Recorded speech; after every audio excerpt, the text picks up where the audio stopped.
All right, we are live. It's the Spin and Backfist MMA show for Thursday, November 14th. It is the anniversary of Ronda Rousey getting knocked out. I always remember that date, November 14th, is the Holly Holm Ronda Rousey card, UFC 193, I want to say, in Australia. It's Robbie Fox, Jack Mack, Big Ev, and we are here to break down UFC 309. Huge card at the Garden, the annual New York City Mecca card for the UFC. I'm very excited. The buzz is around the city. We had Eddie in the office yesterday. Eddie brought me on the dog walk to talk about it because he said he's more excited for this card than he's been in years.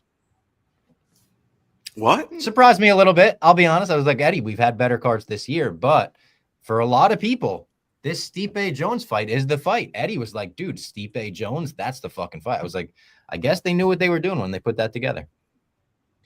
I think Jones was. I think if you're like a hardcore fan, Jones has only fought once in the last like 5 years, so it's almost like you like not forget about him, but his name almost like if you're watching week to week, like really like with the shit day to day. If not to say he doesn't carry weight like he's the GOAT, but just like the buzz recently doesn't carry that same weight. Where I remember, like I said, when I went to Vegas when he fought Gon, like the buzz was insane. Like people like. I think just pure, like just fight fans, like period, whether you watch every day or you're just a guy who's kind of been watching casually from the start, like his name carries weight. I think we almost forget how much weight it carries. And we're like, oh my God, like Jon Jones is fighting. Yeah. Like it's a huge deal. Yeah, it's been a weird week too. Go ahead, Jack.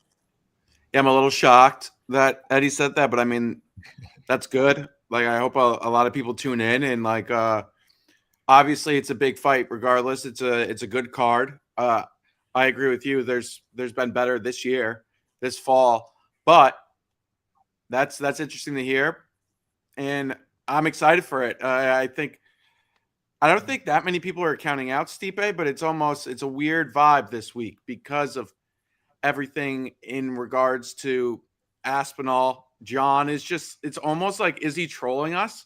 It's almost endless at this point. I don't know if I feel like he's not trolling. I don't think he is either. Like that clip that went viral, it's kind of going around this morning, last night, whatever, of him walking into the interview, realizing it's with interviewers that are friends with Aspinall, they're British media and stuff, and being like, you know what? I realize this is going to be an Aspinall fest. I'm not doing it. It was so like, this is our GOAT right here. Doing shit like that, avoid an Aspinall at every turn, calling him an asshole, being like, I don't want to do business with him. He's an asshole. Bro, you don't have the right to call anyone an asshole. I said in my blog, how many like fake apologies and controversies and drug test failures and this, that, the next thing, arrests, are we going to add to your Wikipedia page before you lose the right to call other people an asshole? Especially, everyone's reposting the clip of Tom being like, hey, John, don't have anything against you. Just want to call you out to a fight. I think I'm better than you. It's like the most respectful call out there could have been. He doesn't deserve a fight. He's done a lot more than John did before he got a fight with Shogun Rua back in the day. He's the interim champ. He has defended the interim championship. He's defended the title. Nobody defends the interim titles. Tom has defended it. And then for John to do all this, it is a weird week. Like Jack said, you're almost more focused on like Aspinall and Jones than you are Stipe and Jones, because there's like almost like more bad blood there. I mean, this Stipe called Jones a bitch in one clip and Jones was immediately mad about it and Stipe like apologized. It's like, all right, what are we doing here? And then what's all go ahead, Jack, go ahead. And then you look at John and we've spent the past however many months making fun of Dana for calling him the GOAT. And his number one thing that he's worried about right now is making fun fights, he said. Jamal Hill. I mean, he wants to fight Jamal Hill, Derek Lewis? No disrespect to Jamal Hill or Derek Lewis.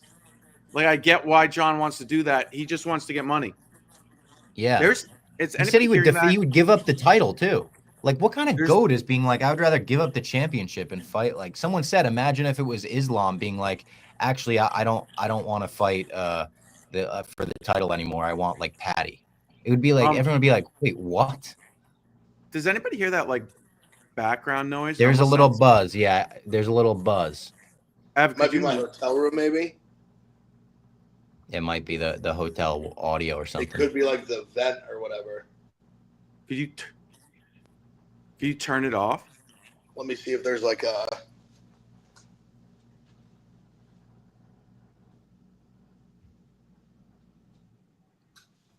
Sorry, Is it guys. an echo too on top of that, or was that causing it?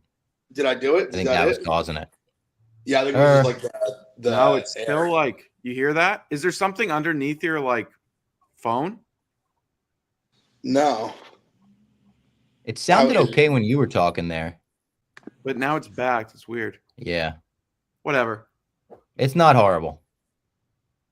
Yeah, I don't know. It's not I don't horrible. hear it on my end, I guess. It was like a little echo, like a little robotic echo. Oh, I didn't even hear the echo. It was like it was almost like a ruffling. Oh, weird. All right, whatever. Whatever it is. Yeah. I mean, no. What Jon Jones is doing is an abomination.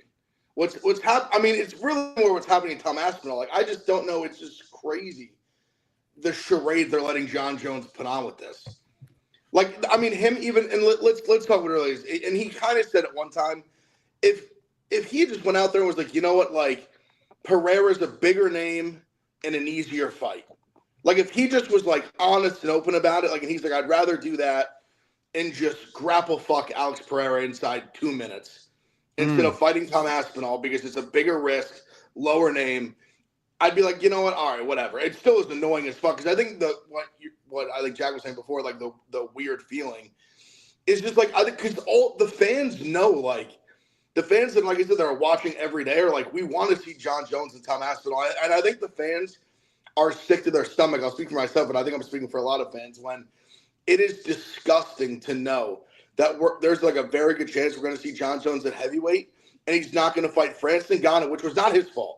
That was not his fault. He, I think, really wanted that fight, so I'm not blaming him. But just as from a fan's perspective, the fact that he's not going to fight Ngannou and then also not fight Aspinall, it's just fucking awful. Like, we met the 3 probably best heavyweights. I mean, who knows? Of all time or just like of this era for sure. And they're just not going to fight each other. Like, all 3 of them are probably never going to fight each other, and that's fucking brutal as a fan. And it feels like for the first time ever in MMA, we have a boxing situation where the best guys in the weight class aren't fighting each other. Now, the Ngannou thing is like, it's obvious. We don't have to go about it. The Aspinall thing's the biggest shame. And I mean, I want to say that Jon is just doing this, and then he'll be like, actually, gotcha, guys. And he wins on Saturday. Wasn't this supposed to be his retirement fight? I think it still is, to be honest, because even when he called out Jamal Hill and Alex Pereira and he did that little thing, he said, like, yeah, if I were to choose to stick around after this fight. Like, I don't even think he's serious about that. I think he was almost just bringing up those names because he wanted to stop talking about Tom. Yeah, I think he's going to win on Saturday, and they're both going to retire in the cage, to be honest. I think it's a double retirement fight still. Yes. Shout out New Amsterdam. We love New Amsterdam. One of the best sponsors in the entire world, the official vodka of the UFC, the official vodka of Barstool Sports, and, of course, the official vodka of winning. We will be drinking it on Saturday, watching the fights. Whether you're watching the fights at your favorite bar, hanging at home, listening to us talk about it, or if you're at the Garden, you might be in New York City, make sure you're celebrating your wins with the insanely smooth New Amsterdam vodka. Get their regular vodka. You get their Pink Whitney. Hockey season is back. It's a champion vodka, obviously. Find your wins with New Amsterdam. We love it. We'll be drinking it at the New Amsterdam pre-party as well. Me, Jack, Frank the Tank, some people from the office also said they might stop by. So there might be some random Barstool employees there. Mustang Harry's in the city. Very close to Madison Square Garden. Stone's throw, they say. So come 5 p.m., I believe it begins. 5 p.m. We'll be there for 2 hours or so. Robbie has to leave a little bit early because he has to get into the media section. But we'll be there. The drinks will be flowing. Frank the Tank will be there. Frank's going to the fights, too. He's stoked. He was talking to Cutman Tate yesterday in the office. Check out that interview as well. Cutman Tate was in. Great time. Yeah, shout out New Amsterdam. I am very excited for Saturday, obviously, but And if you're in the area, stop by. I'll be there. Robbie will be there. Ev will be traveling, sadly. Ev will be traveling. Fortunately. But then, what's his name? Frank the Tank will be there. Some other people will be there. Who knows who'll show up? It's fight day. I know. I am kind of excited. Every MSG card where the media is placed is sort of like across from the celebrities, but next to some other celebrities. And every time it's like, oh, who's going to show up? Like one year it's fucking Trump. Damon John. Trump's one year gonna it's be Zach there. Brown. Trump obviously is the big one. Yeah. But I'm even thinking like what other like celebrities are like hot right now, or like movie stars, or I mean, we went to Newark and Sydney Sweeney showed up. It was like, what the fuck is Sydney Sweeney doing here next to Keenan? There's got to be some people out there that are going to be showing up. I think it's going to be star-studded, especially like we're talking like a Jones fight, a big heavyweight fight. Yeah, it'll be star-studded for sure. I said in the group chat this morning, I also truly believe in my heart, if Stipe were to have to pull out of this fight for some reason, and they were like, all right, the replacement now fights, it's Tom Aspinall, I think Jones backs out and we get no Jon Jones fight on Saturday. Absolutely. And obviously, listen, I don't think it's going to happen, but if it did, I totally agree. I've been thinking it all week. I mean, it's just so clear how much he just doesn't want this fight. The way I mean, you said it, Bob, the way he's like spun this narrative of like, oh, like Tom's an asshole. Like, I don't want to do business with him. Like, are you fucking kidding me? Like, also, it's like he's notoriously one of the nicest guys in MMA. He looks the media all in their face like they don't know anything that's happened in his past. Like, does he think we're all fucking stupid? Every other fight, he's religious. Now it's all glory to God. Like, you're not a good guy. Like, stop. Like, you're a bad guy. Also, like, Aspinall's a good guy. Like you're trying to be like he's like act like he's like some scumbag for wanting to fight you because you're the GOAT and he's flatlined every heavyweight in the division inside 2 minutes. Like, yeah, like God forbid the guy wants to fight you and you've been boxing him out for like a year and a half.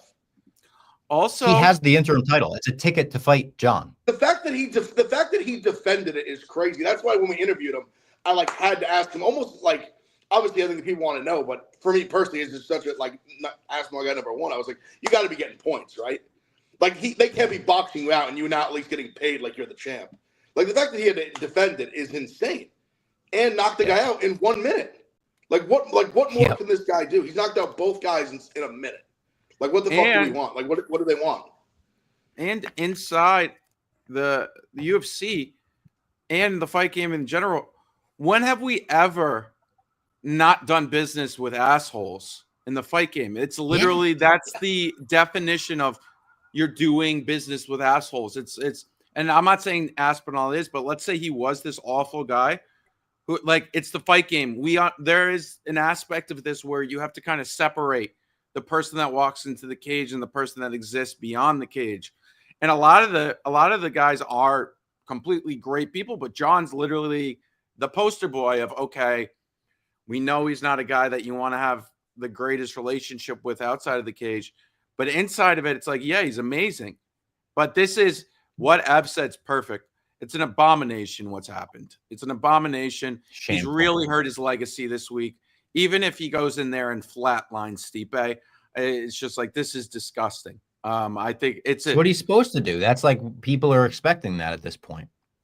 It's a disgusting act, as Joe Buck once said. Like, I don't also, if Stipe goes in there and pulls off the impossible, pulls off the miracle, if Stipe goes in there and knocks Jon Jones out, it should count as a win on Stipe's record and Tom Aspinall's record, because Tom Aspinall is as in Jones' head as Stipe is this week. And you want to know what Robbie, I thought about that this morning. You want to know what the problem is if that happens? That might be the worst thing that could happen to Tom Aspinall. Because then if Jones fights again, they do a fucking rematch. They do a rematch and this guy will have to defend the interim belt another time. You're right. You're right. That's exactly if Stipe beats Jon Jones and Jon Jones fights again, it'll be a rematch. Unless he does want to do this magical BMF fight and just fight Pereira. Unless he's literally just willing to walk away from the belt like on a loss and just fight Pereira, which like I don't see. I would be pretty surprised by that. I wish we could get Dana this week and be like, hey, dude, come on, this is ridiculous. I know it's your goat, Let's but talk this about is your goat here. Yeah, like I know he's the goat. We're not denying that. Nobody's questioning that. On his best day, he beats everybody. But like right now, what's this guy talking about? Like you can't, as Dana White, as a promoter, you can't want your goat, your champ, to be talking like this to the media after you've been hyping him up as he'll fight fucking anyone, anytime, anywhere. You put anyone in a room with Jon Jones as Jon Jones is leaving. Now all of a sudden Jon Jones is like, actually, I think he's a bad guy. I don't want to do business with him. When the business is punching each other in the face. McGregor and Khabib could do business with each other. Yeah. But we can't do business with Tom Aspinall. Well, it's Bob.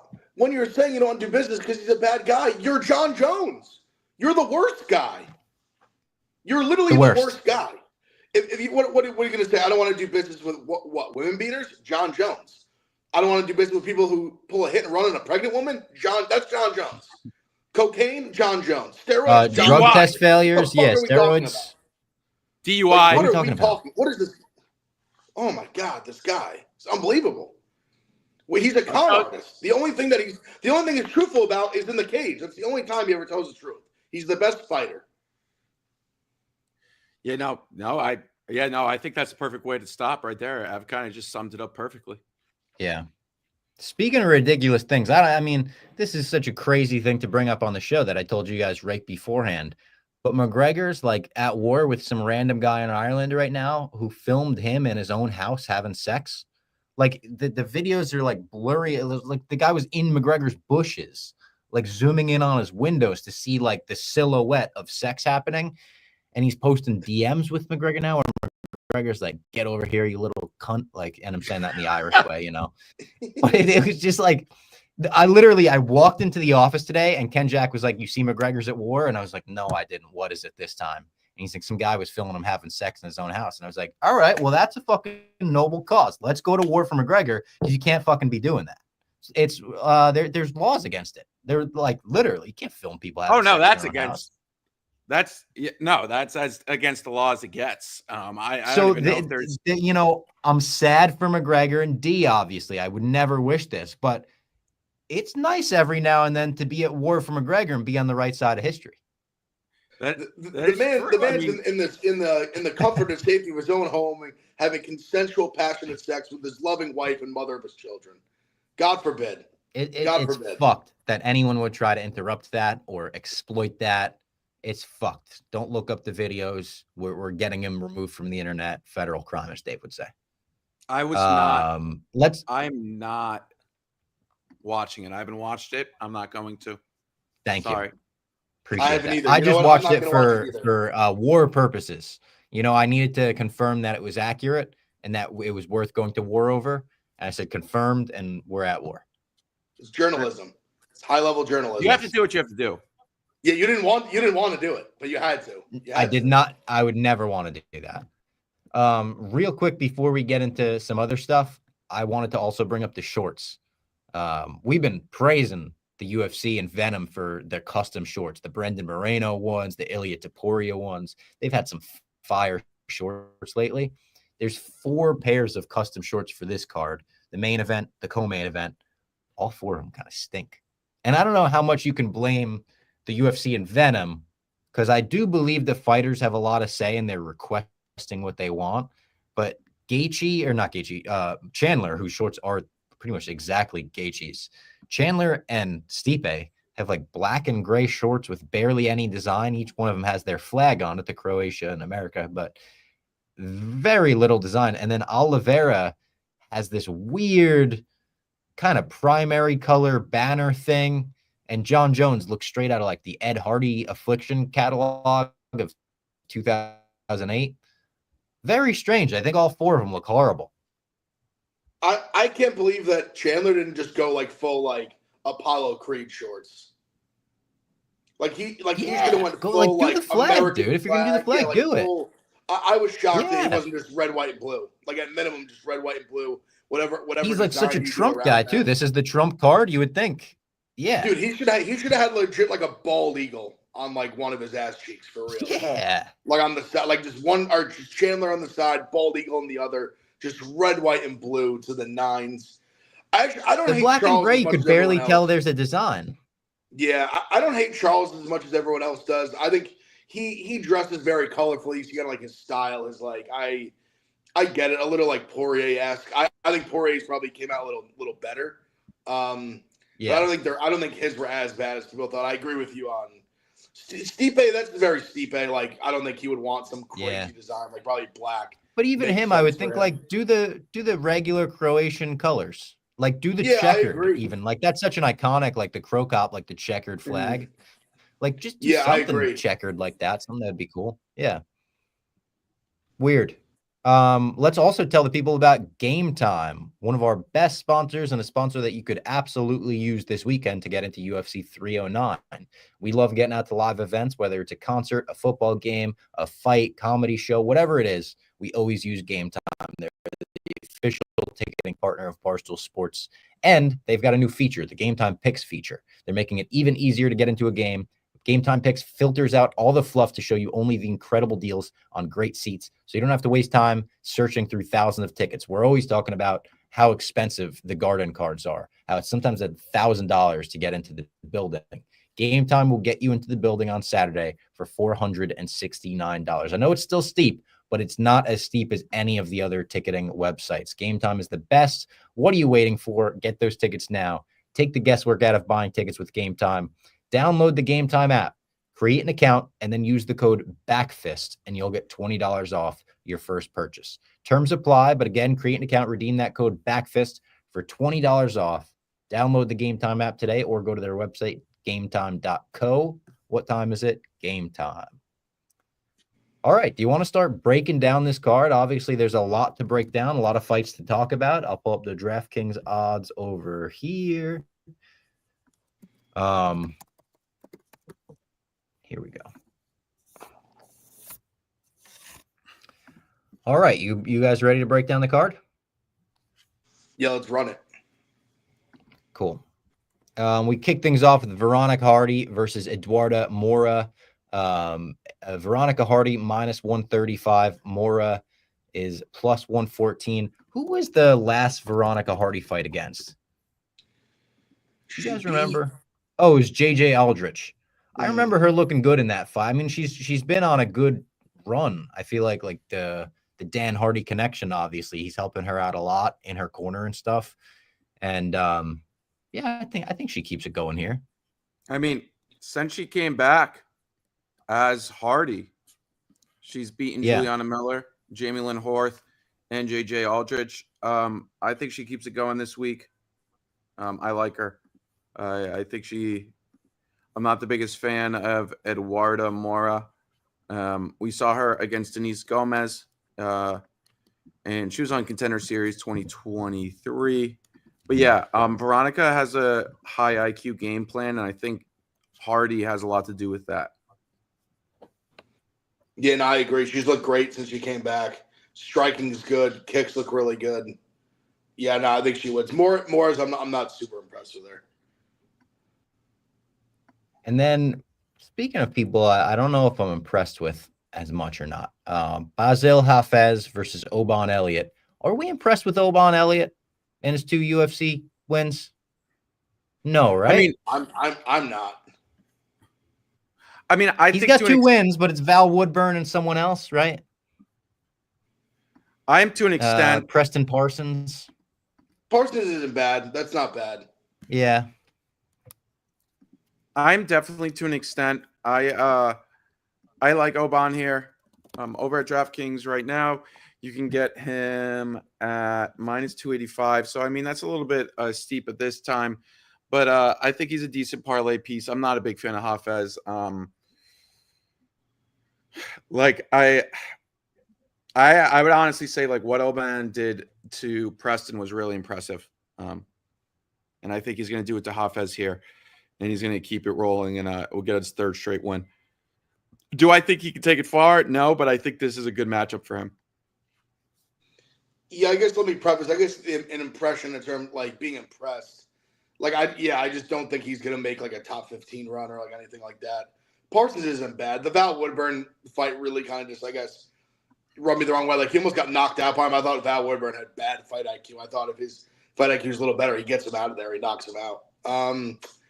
Yeah, I do agree with Jack though. It's like a good matchup for him. Like it's not some guy who's like some big, like amazing striker. Hafez isn't a bad striker, but I mean he was in a back and forth war on the feet with Mickey Gall, which I don't think is like a Yeah. great thing. I think he's more he held his own really well against JDM. I actually thought he even beat JDM. But it was really just with pure just like wrestling and just being able to like top control. The line's gotten like too big for me, like too like I just like Elliott's such a big favorite. I don't really feel like as comfortable as like Jack does, like even, but probably a no play. I almost wanted to play Hafez, but it's like I'm trying to like I was thinking of his path to victory, and I just don't love like a lot of things that he wants to do. Like Obinelli can also do well, so Elliott probably wins, but I don't like love it at like lane almost minus 300. You mentioned Mickey Gall there, and he's in the next fight against Ramiz Brahimaj. Brahimaj is plus 120. Mickey Gall is minus 142. I mean, obviously, Mickey Gall isn't like the greatest fighter. He's okay. He's not horrible. Neither is Brahimaj. I think Brahimaj probably beats him. Like, I think he definitely has the ability to beat him here. Mickey Gall, I don't know if we went down his record. I've seen him fight live at MSG a couple times. I don't think he has the best record at MSG. I don't know how much weight you want to put that into it, or how much weight you want to put into that. But yeah, I think maybe CM Punk, the ghost of CM Punk's body, will possess Brahimaj here and lead him to a win over Mickey Gall.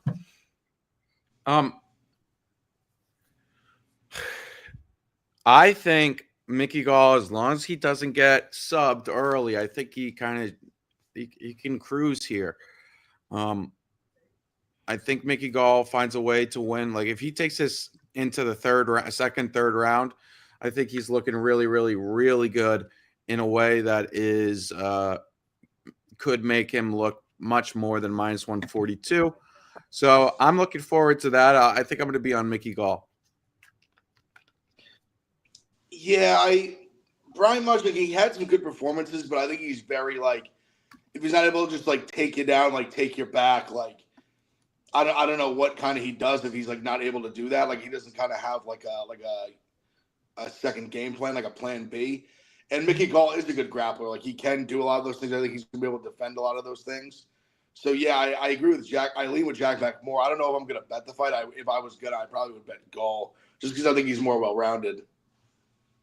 Yeah. I don't know. I can't buy into it with Gall. I think I've bet on him probably every loss he's ever had. So I'm scarred. Yeah, Hafez was a good fight. That was a great fight. That was in Newark. Yes. Yep. Up next, we've got Marcin Tybura versus Jahanta Diniz. Diniz is plus 124. Tybura minus 148. Who was Tybura's last fight against? Was it Bam Bam? No, it was Sergey Spivak after Bam Bam. Spivak beat him, right? Submitted him in the first round. This is a tough one to call. I don't know. I don't know. I don't know where I would be on this one, to be honest. Deniz's last fight. Who was Diniz against in his last fight? Carl Williams. He was That's right. And that was pretty.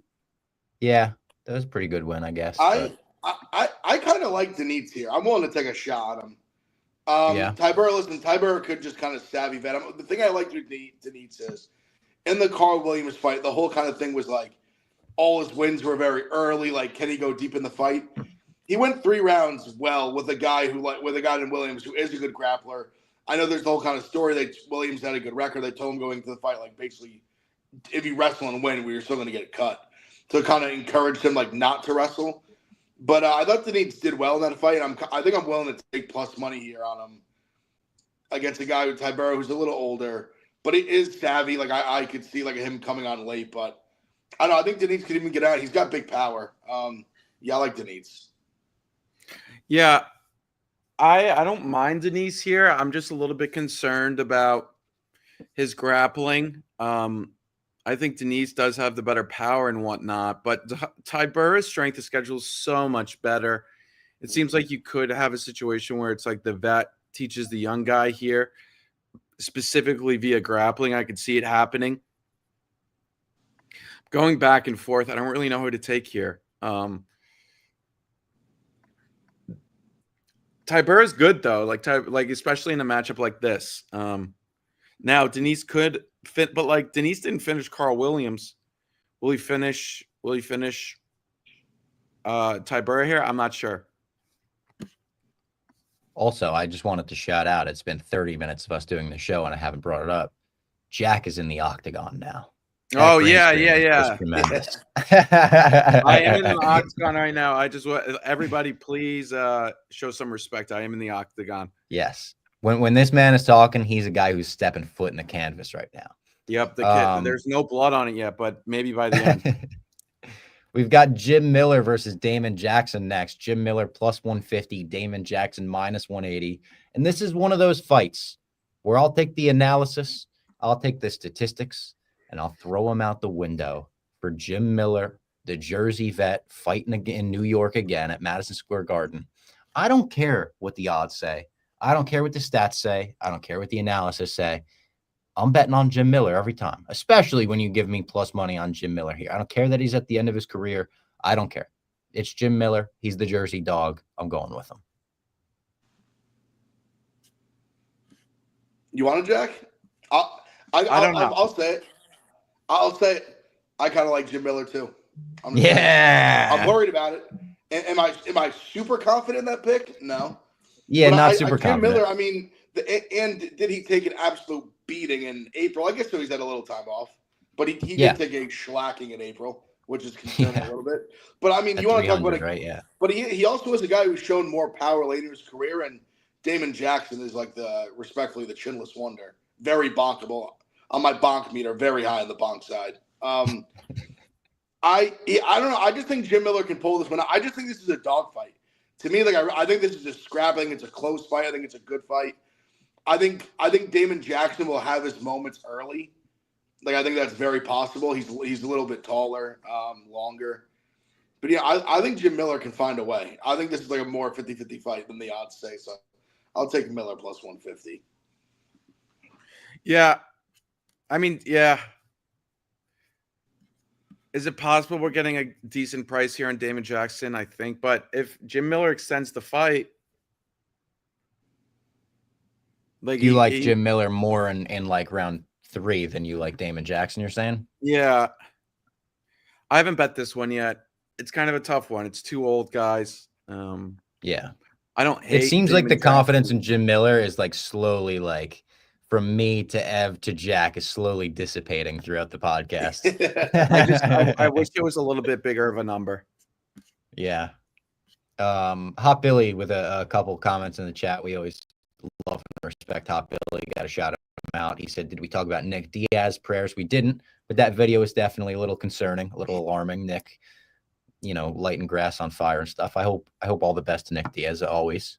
Looks like an angsty like teenager wearing like wearing like some like DC shoes back in the day. Yeah. That's not even. Like he also supers, said like pre-supers, like rolling up a joint of like legitimately loose leaf and grass. Like the Osiris shoes. Yeah. He also says Jack Mac's doing the background because he doesn't want to show all the girls in his bed. Respect. Yep. Thank you. That's the true reason. And he asked how I became a Skins fan. Can't say that anymore. Commanders. My dad was. It was just like his dad was a Giants fan, had 3 Irish sons, and they were like, let's pick different teams so we could go to war every Sunday. My dad wound up with Washington. Up next, we've got Chris Weidman, another hometown hero, local guy, Chris Weidman against Eric Anders. Weidman plus 102, Eric Anders minus 122. I want to say all of the exact same things I said about Jim Miller, about Chris Weidman here. I want to say, I don't care what the odds say, the stats say, the analysis say. I'm going with Chris Weidman, the All-American. He's truly one of my favorite fighters of all time. Weidman knocking out Silva is a top 5, probably top 3 MMA moment of all time for me personally, watching live. I just don't know if I could bet Chris Weidman here. When I look at Eric Anders minus 122, I feel like we're getting a great price on Eric Anders there. And I'm not the biggest Eric Anders guy, but just, I don't know. Weidman he's not the Weidman we remember from back in the day. But how does Eric Anders win this fight? On the By feet? wrestling him? Like, yes, I don't know. Strike him. I think he outstrikes him, dude. I don't know about that. That's a hell of a thing to think about Eric Anders. I mean, I like, know it's just Weidman's. He kind of has pillow hands now. I hate to say it. But yeah, you know, but hold on. but he fought He well looked pretty against good Bruno against Bruno Silva. Silva. Yeah. Yeah, in AC, he looked Yeah, good. That yeah. was only, what was No, that, March? that's a good point. He looks pretty good. I mean, I don't think it's crazy to say he can beat him here. I lean that side as well. Like, I lean Weidman. Like, I think Really? I might even bet on it. Yeah, plus money. I All agree right, with you kind of guys Jack are Mack's. I agree with you Jack guys are Mack's swaying thought me. of kind of like how is like Anders like I just if it's like a striking battle, I think it's pretty close. I actually think even Weidman has like better hands. Like I think he'll land more accurate. Um, and Anders with Anders, like listen, could he knock out Weidman? Like sure, like but he's a big strong guy, obviously, but. Anders isn't known for some like, oh, like you better watch out for that Eric Anders like right hand, like you know what I mean. Like True. he doesn't have like the detonator like on record. Like anyone could land a big shot, but I think Weidman's like pretty sharp guy. Like stay out of the way of a shot like that. Like I don't know. I think Weidman can definitely win. I kind of think he does win. Yeah, I would love to see him win. It's just like Eric. Like, what is Eric Anders going to do? Like, I just don't see him out wrestling him. I mean, maybe just pure, but like also Eric Anders isn't a young guy. I mean, Yeah, he's what, 36, 37. I Like, was going to say he's got to be 35 at least. He's 37. I mean, it's not like he's this young spring. Like, honestly, I was more concerned for Chris against Bruno Silva. And he even won that fight not taking him down that much. So it's like I feel like, yeah, I kind of like Chris here. And I think the UFC knows what it's doing. I like to hear that. You guys are building my confidence. I hope I don't get my heart broken on Saturday night, though. Also, as people have brought up to, I think Ariel brought up to Weidman in the past. He's like, yeah, New York is not so kind to you, man. And he was like, well, you didn't have to fucking bring that up, dude. He's like, I know. You don't think I know? He's like, I know. Jonathan Martinez versus Marcus McGee will cap off is this the prelim headliner? Yeah. So this will cap off the prelims before the main card. Jonathan Martinez plus 120, Marcus McGee minus 142. Another fight that I don't really know how to call, to be honest. Close odds on it. Is this one where you would take a stab on the underdog just because it's close? Or you guys feel passionate about Marcus McGee? I'm torn. This is an awesome fight, just fan perspective. Yeah. This is a fucking banger. Great fight. Great choice to be the featured prelim lead into the main card. I lean McGee. I'm torn though because Martinez has fought like much better competition, but McGee's come in the UFC and just ran through everyone like a fucking train. I mean, he's a beast. Very well rounded too. Has like really good submissions. Can wrestle. Can strike too. We saw against Blanc. We just saw Bolaños fight decently well. I mean, he schooled Bolaños. I mean, knocked him out. I was piecing him up, hits him with a crazy spinning kick for the finish. Yeah, the only thing is like his first fight, JP buys, obviously not some great win. I forget who he beat in his second fight. I lean McGee because I think more for me it's like the eye test thing. Like I think I see somebody who really might just be like really, really good. But I don't blame anyone for taking a shot. Martinez is a dog. Like those leg kicks are brutal. He's obviously a good striker. But even like him, like I feel like he got a lot of credit off. He beat Saeed in that like split decision that was kind of like eh. But I mean, credit to him for performing well in that fight. So I see the Martinez angle, but I think I'm leaning McGee. I don't know if I'm gonna bet it. Yeah, I wish it's tough here. I need to look into Jonathan Martinez's like takedown defense a little bit. I've rode with McGee a lot I think every time he's fought in the UFC, I bet him. Mm-hmm. Even when he was on short notice and he won, he really has impressed me. Martinez, I've bet against a lot. But is this a levels fight? That's the big question. But that's why, I mean, it's minus 142. It's not like he's minus 300. So I don't blame anybody taking a shot on McGee. I'm not there yet. I may by fight time, though. So we'll see. I just I'm trying to envision how this fight would go. Like, how would McGee win? Like, I could see Martinez kind of piecing up his leg on the outside and then avoiding takedowns. But McGee's so strong. Like, he just looks it too. I mean, the guy's he looks like he's like the strongest guy in the UFC. Then the main card, we go in with the Fighting Before main Nerds. card, let's talk about DraftKings. True. DraftKings, where we're going to be placing all of our bets this weekend right at the DraftKings Sportsbook. We love DraftKings. We use it for not only the fights, but basketball, hockey. We were using it all postseason for baseball, obviously. This is the week that fight fans have been waiting for, though. 2 epic battles on back-to-back nights. Yeah, we haven't even mentioned Mike Tyson, Jake Paul. That's on Friday night as well. The baddest man on the planet steps back into the ring, taking on Jake Paul. Then Saturday night, what may be the fight of the year, Jon Jones puts his heavyweight title on the line, taking on Stipe Miocic. 2 nights of fights, 2 nights for first-timers to get started on DraftKings Sportsbook. Try betting on something simple. Just pick a fighter to win. Go money line. Go to the app, select your fighter, and place your first bet. It's that simple. We've got a ton of lines here that we're reading out. The next fight that we'll read out is very heavy odds. So maybe you want to put that off. You want to put your bet on like the co-main event. You want Oliveira or you want Chandler. Something with a little bit closer props. odds. I mean, we can find just to Props shout out as well. Yep. And like you have Bo Nickel later, and he's minus 1,200. You can find props like within it that like whatever you think is going to happen, whatever you feel in your gut, bet on that responsibly, of course. Bo Nickel by KO, TKO, KO in round 1 plus 150. That may be something that catches your eye. Look at that. It may be. If you're new to DraftKings, listen up. New customers bet $5 to get $200 in bonus bets instantly. Download the DraftKings Sportsbook app now and use the code BACKFIST. That's code BACKFIST for new customers to get $200 in bonus bets when you bet just $5. It's a no-brainer. Only on DraftKings. The crown is yours. And we'll be betting on DraftKings, of course, all weekend. We kick off the main card.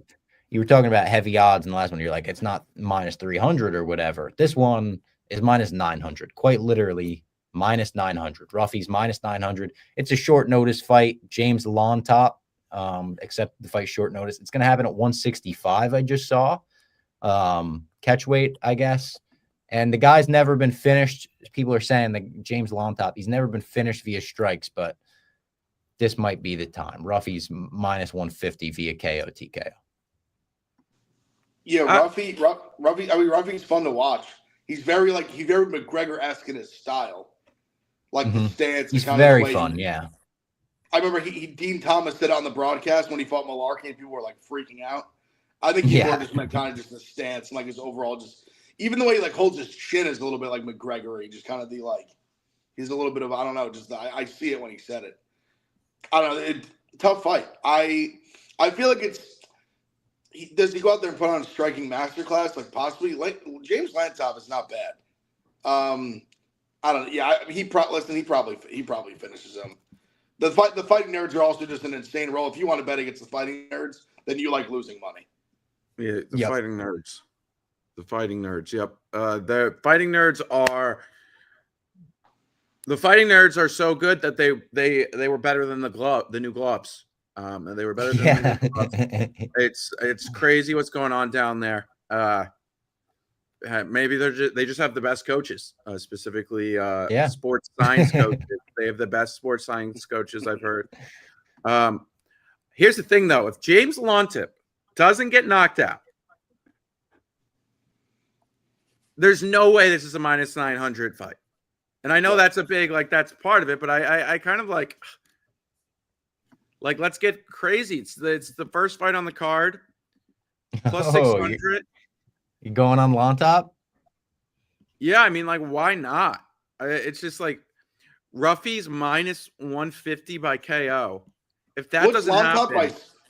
What's Lontop by sub? Lontop by sub is plus 3,500. 35 to 1. So, but I think Lontop, there's a chance he just gets flatlined, but this line's huge. I know he's on short notice and everything, but Yeah, I'm kind of looking at this like, you never know. So I think I'm going to bet. I'm going to throw something on top. Why not? I've done it on worse 6-1 odds. And then we've got Viviana Rojo versus Karine Silva. Silva minus 298, Rojo plus 240. This is one of those fights where you probably lay off, right? Because you're not gonna bet minus 300 Silva. I mean, unless you're betting the underdog. Do you believe in the underdog here? To an extent. Like, Karine Silva's been good, and you know, her last fight against Lipsky had to take her to decision, her first decision in the UFC. You know, before that, she was round 2, round 1, round 1, round 1. Now, Vivian Araujo is nothing spectacular, but she's never lost by submission, and that's usually how Silva operates.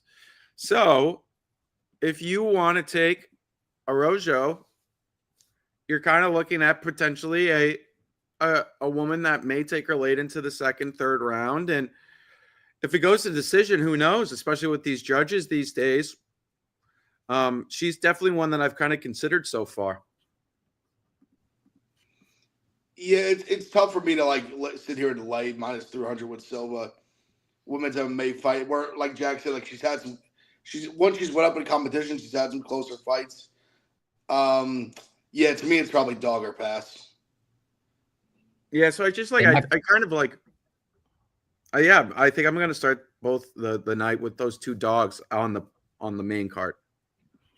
I mean, the next fight's probably the same in terms of dog or pass, unless you like props. It's Bo Nickel versus Paul Craig. Bo Nickel minus 1,200. Paul Craig plus 750.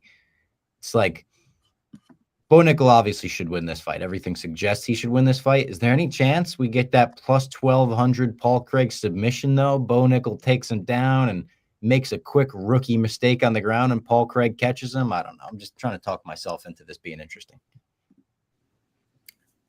I think this fight's ending inside the distance. I think this fight, Paul Craig is good enough to not get choked out. And I do think Bo Nickel his jiu-jitsu is continuing to get better, but he's not some submission artist. So where does that leave us? That leaves us with a KO. I close my eyes and think about this fight, and I envision simply Bo Nickel getting on top and just destroying him. Like I don't see what, like, Bo Nickel, Paul Craig's, he's big and whatnot, but it's like, I think Bo is stronger and his wrestling's obviously better. Like, and he's gonna get in there and then he'll get on top. And like Paul Craig will do the thing where he kind of like toughs it out, but I think he's gonna do it early. Now, Paul has survived against some guys, so I mean, like, I'm not gonna say a decision, but you know, Paul, we saw the second round against Baralo, and then Brendan Allen, he saw the third round. But Johnny Walker finished him in the first. I just don't see it going past round 2. Like, I just really don't. Yeah, I agree. It's when I think about it too, I just think of, like, I mean, his fight with Brundage, Nickel's fight with Brundage, like, that goes deep in the second round. Jack said it perfectly. Like, he's not some like he's still not like some like jiu-jitsu ace. And Paul Craig is phenomenal with jiu-jitsu. Like, I'd be surprised if he just got choked out. And I think if he did get choked out, it would be because before Bo Nickel just beat the brakes off him to a point where his submission defense just went to the wayside because he was so badly hurt. I give it Jack back. I think Bo Nickel KO is kind of like the only angle I see here. Or like, if you like, yeah, I mean, I struggle with any other path. I kind of think that's the route I would take too if I was going to bet it. I probably will. He's minus 150 overall and by KO right now. Round 1 is plus 150 by KO. If you want to get spicy, I mean, like, maybe it survives round 1, and then it's like, let me just pull it up really quick. round 2 by KO is probably a little bit juicier. Like you take round 2, round 3 by KO.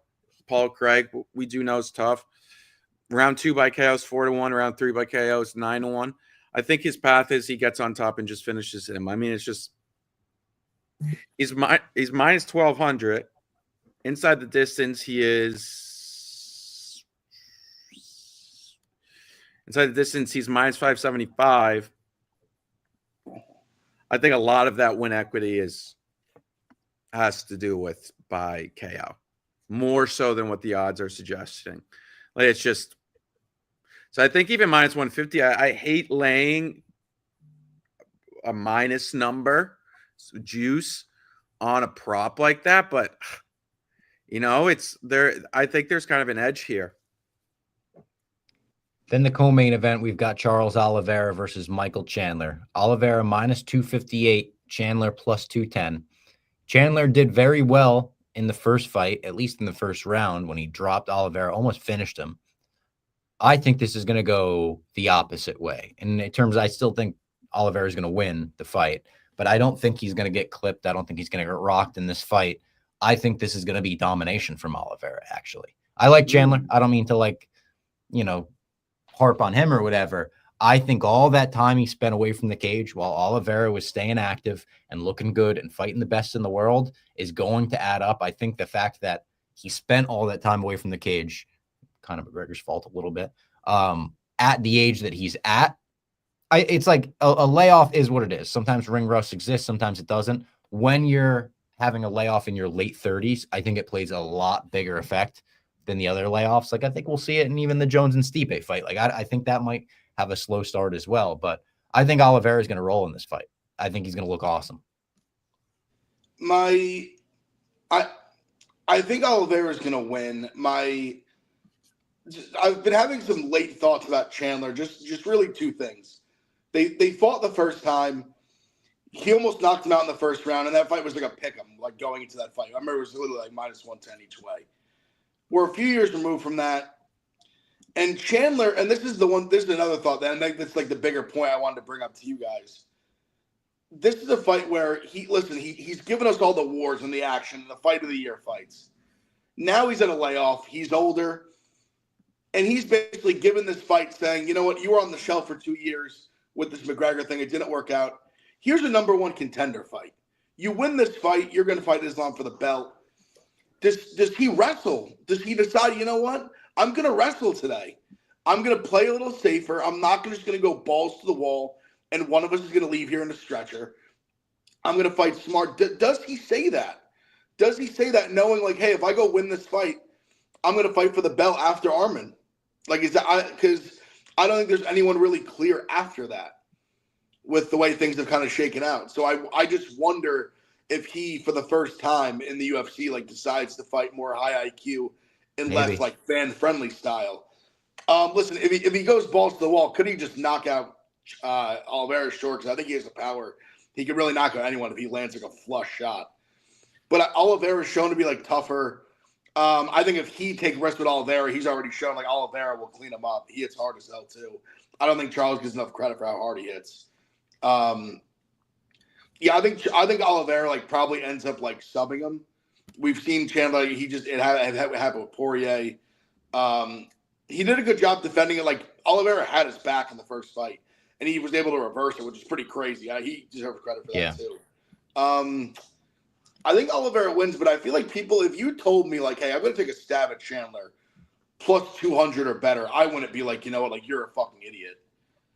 Like I see the angle is what I'm saying. I see the angle there. I mean, it was a 50-50 fight when they first fought. Mm-hmm. Yep. Chandler almost won. What's happened since then? Chandler hasn't fought as much, but like later in their careers, like that may benefit him. That being said, I think there's also an aspect of, the fighting nerds definitely helps Oliveira to an extent. Wait, no. What am I saying? He's in he's shoot box. All that being said, I kind of look at Chandler and I'm like, yeah, plus 210, why not? I kind of agree with Ev, or not even kind of. I do agree with Ev. Like he could come out here and just be like, hey, I've put on wars for you guys, but tonight I wanted to wrestle this guy, get to the championship, and then I'll go to war with Islam. Which, I mean, I wouldn't be that excited for it, but it would be fun, I guess. I think plus 210 on the DraftKings Sportsbook is a decent look. And then we've got the main event, the big fight. Everyone's looking forward to it. Jon Jones versus Stipe Miocic. Stipe plus 455. Jon Jones minus 625. Tough to come up with bets that you like on odds like that, obviously. But I just said I think because of the ring rust from both of them, we could see a slow start to this fight. I think we'll see a slow round one. And then I think we'll see a round two that looks a little bit like the last Jon Jones fight, where he was just able to kind of like assert his dominance and be like, nope, I am the GOAT. I think Jon Jones is going to win in round two. That's my official prediction. Plus 400, I will be playing Jon Jones round two finish. That's my official pick on that one. I hope that we see the impossible pulled off. I hope Stipe knocks him out. I'd love to be there live for it, even though it would obviously be tough for Tom Aspinall, but I think Jones round two. I feel like everyone is writing off Stipe entirely. And I don't fully listen, he got flatlined by Francis. I think matchup wise, listen, I'm not gonna sit here and say Jon Jones is like a good matchup for literally anyone. But he doesn't have the detonator. He doesn't have I guess what I'm really, my roundabout way of saying is I think this fight goes deep into the fight. I think people are acting like Jones is going to go in there and just run through him round one, round two. I don't see it like that. I think it goes deep into the fight. I think Stipe puts up a very good fight. I really like over 2.5. I think it's still plus 20. It has been all week. Yeah, I think this fight goes deep in the second round, deep third round. I think it might even go to. I kind of like Jones by decision. Wow. I think it's plus 400. I really think this fight goes. I think it's way more competitive than people think, and I think it goes deep into the fight. I think having the 3 years off could potentially be good for Stipe in the chin. That was a brutal knockout he took. Taking some time off, and I think if you just look at him this week, he looks pretty good. I think he looks solid. I think he looks ready to fight. But I will say on the other hand, I think Jones looks a lot better even than he looked against Gane. Physically, he looks good. Yeah. I think he came in 10 pounds lighter. He just looks almost this is his true truest form heavyweight body. He's not going to weigh 265, but he's going to be 235. Just big, bulky, strong, but still he doesn't have the midsection he had in the Gane fight. But yeah, I think Stipe puts up a great fight. I think it goes deep into it. My favorite pick of the fight is the over 2.5. One thing that I think some people are forgetting about is Jon Jones had a really tough injury not too long ago. True pec. He was the one, and that's a torn pec that is up here that is very key for wrestling and whatnot. Not to say, he's been off long enough, and also probably has the best. He got top tier surgery, whatnot, but that's kind of a big deal. There's a chance that could always get messed up again. Stipe, also, we've seen Jon Jones for a minute at heavyweight. Not to Cyril Gane is Cyril Gane. It's whatever, but we saw him for a minute. I just we're assuming, and I think it's rightfully so to assume he'll be great up here. And also, we're talking about a guy, Stipe Miocic, who's also older. But like Ev says, if this fight gets extended, you never know. How late can he push it? And is Jones's cardio different at heavyweight? It's all things that are potential issues. That's why you're getting a good line on Stipe in terms of return. So I kind of do look at that plus. Geez, it's up to plus 455. Yeah. Oh my God. Yeah. I kind of why not? Plus 455 is kind of. I thought the minus 250, 298 range at first was decent. And honestly, if you're going to bet this, wait a little bit because everyone's going to do their parlays. For these fights, and they're going to do a bow John, and then probably Oliveira parlay. And like that will probably be the most public parlay of the card. And it's gonna push that. Like we could even get a 5-1, a 6-1 on Stipe, and I think that's well worth the. Like you could go like that's well worth the stab. Let's go to work, Stipe. Yeah. He's obviously focused. He wants to win this. I think like obviously he's getting paid regardless, but he wants to win this. So yeah, let's go to war with Stipe. Also, I'm down for that. It's almost like written in the stars in a way that it's like John spends the whole week not even talking about Stipe, but talking about Aspinall, and then Yeah. Stipe beats him 48-47, 49-46. Why not?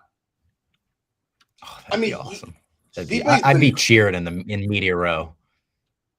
Stipe just really has been disrespected. Like I think just the general like it's because of the way he beat Gon. People think like he's just gonna just run him over. Like we haven't the two fights before that. Like Jon Jones wasn't doing that to light heavyweights. He was in close decisions in a lot of these fights. Like I don't like Dominic Reyes, Anthony Smith, like. And when we've seen Stipe lose in the UFC, it's getting caught with a big shot. Like that's the only way he's really like lost. And like that's not Jon Jones's game. Like whenever we ever seen him just lay someone out with like a right or left hand. It's elbows. It's a lot of like it's kicks. It's his wrestling, his submission. It's like not that he doesn't punch hard, but like he's not known for the right and left hand. Like he'll just one hitter quitter. Like that's not really his game. Like when look at Stipe's loss, like Francis, DC lands one just like right on the chin. Even going back like forever, 10 plus years, like Struve. It's crazy to think Struve beat him, but he did. He landed a big shot. Like I just think this fight kind of like styles make fights, and I think this is going to be a very, very competitive fight. I hope so. I really hope so. That would make a cool cap to the MSG card if it wasn't pure domination, if it was a war, if it was a close fight coming down to decision or something. We'll be live after the card. I assume my plan is I think I'm just going to book it. Like the second the fight ends, I think I'm going to come back here to the office, and then we'll be able to go live whenever. All right, cool. I'll do the same. All right, sweet. I'm looking forward to the fights. Like we mentioned, the New Amsterdam party. Before we go, Jake Paul, Mike Tyson. Oh, that's right. That's right.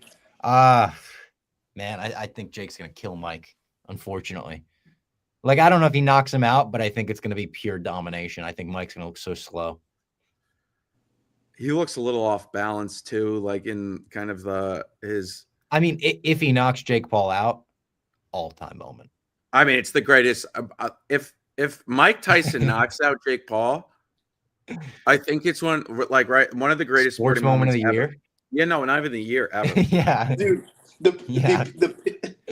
Imagine the picture of like Muhammad Ali, like listen of a vicious 60-year-old Mike Tyson with just a limp Jake Paul on the canvas over him. That it's all It'd be time. Unreal. The problem is unreal. I don't think we're gonna I'm not getting my hopes up.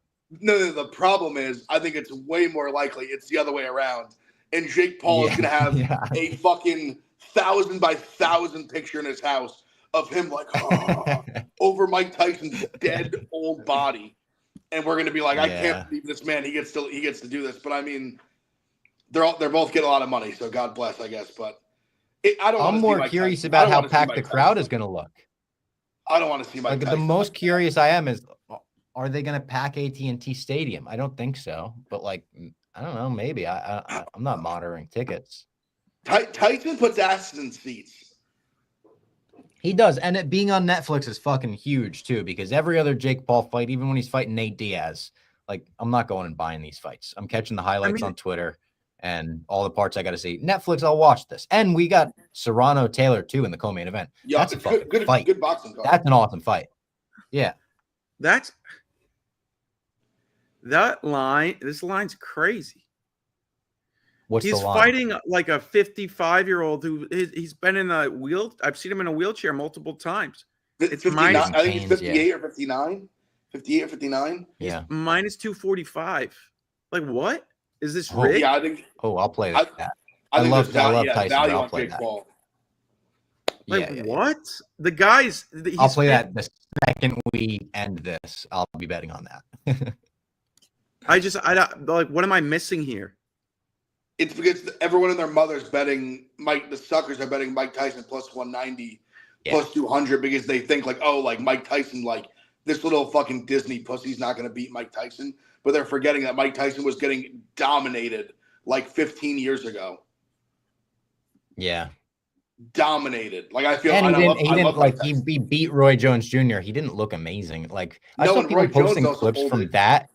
People are posting like, let me remind you how great Mike Tyson looked a few years ago. It's like, I don't know. He's like clearly looked like a shell of himself. It was fun to see him get in there against an opponent that was like, all right, I could see this. You guys are at the same level in your life. But yeah, against Jake Paul, no thanks. Nah, yeah, he's gonna be so slow. Reminder, the New Amsterdam hang before UFC is at Mustang Harry's, 5 p.m. in the city. It's right by the Garden. So if you're in the area, come by, see me, Jack, Frank, maybe some people in the office, and we will be live after the card this Saturday night, UFC 309. Looking forward to it.